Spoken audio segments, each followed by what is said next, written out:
પહેલા તો ભારત વિકાસ પરિષદ દ્વારા જે મને સ્ટેજ આપવામાં આવ્યું છે તે બદલ ભારત વિકાસ પરિષદના તમામ મેમ્બરોને ખૂબ ખૂબ અભિનંદન. પધારેલા દરેક મહેમાનોને પણ આવકારીએ છીએ ભારત વિકાસ પરિષદ કાર્યક્રમમાં. આજે સમયના અભાવે ઘણી બધી વાતો તો છે, પણ સમય એક જાગૃત રહેવા માટે કરીને તમારી સામે જે રજૂ કરવું છે એ નાની વાર્તામાં રજૂ કરીએ. આજે સાહેબો ઘણા બધાએ કોઈએ કીધું છે, કોઈ ભણતરના વિશે વાત કરી છે, કોઈ સંસ્કાર વિશે વાત કરી છે, કોઈ એજ્યુકેશન વિશે વાત કરી છે. આ બધાનો તાલમેલ આપણા પરિવાર અને આપણા સમાજ સાથે જોડાવેલો છે.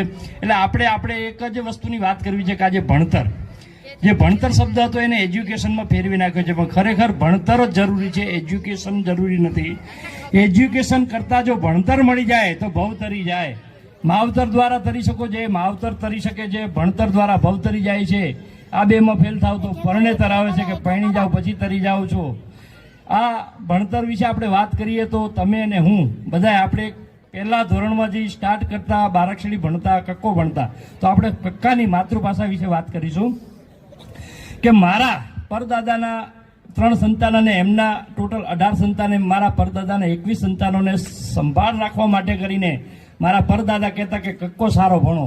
કક્કો કેવો? તો કે કલમનો ક.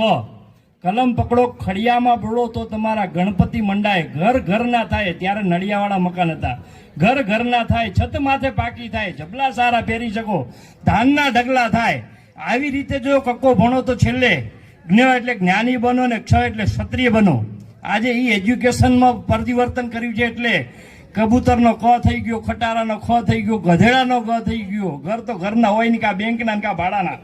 મોસ્ટ ઓફ 80% સિટીના વિસ્તારોમાં તમે તપાસ કરો તો 80% ઘર બેંકના અથવા ભાડાના હશે. કોઈ માલિકીના ઘર નથી. છે માલિક પોતે દસ્તાવેજમાં, પણ એ બેંકમાં 20-25 વર્ષ ભરે, 50 વર્ષ લોન ભરે ત્યાં પૂરું થઈ ગયું હોય છે. આવું ભણતર થઈ ગયું છે.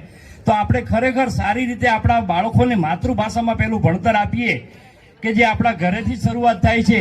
એ ફોર એપલથી માંડીને ઝેડ ફોર ઝીબ્રા, એ છેલ્લે જનાવર બની જાય છે, ત્યાં સુધી એને ભણાવવામાં આવે છે.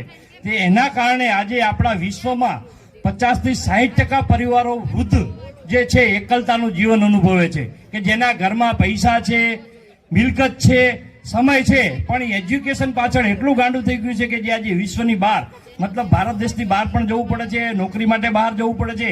આના કારણે પોતે પોતા પરિવારમાં હોવા છતાં પણ વૃદ્ધ પરિવારો એકલા રહે છે.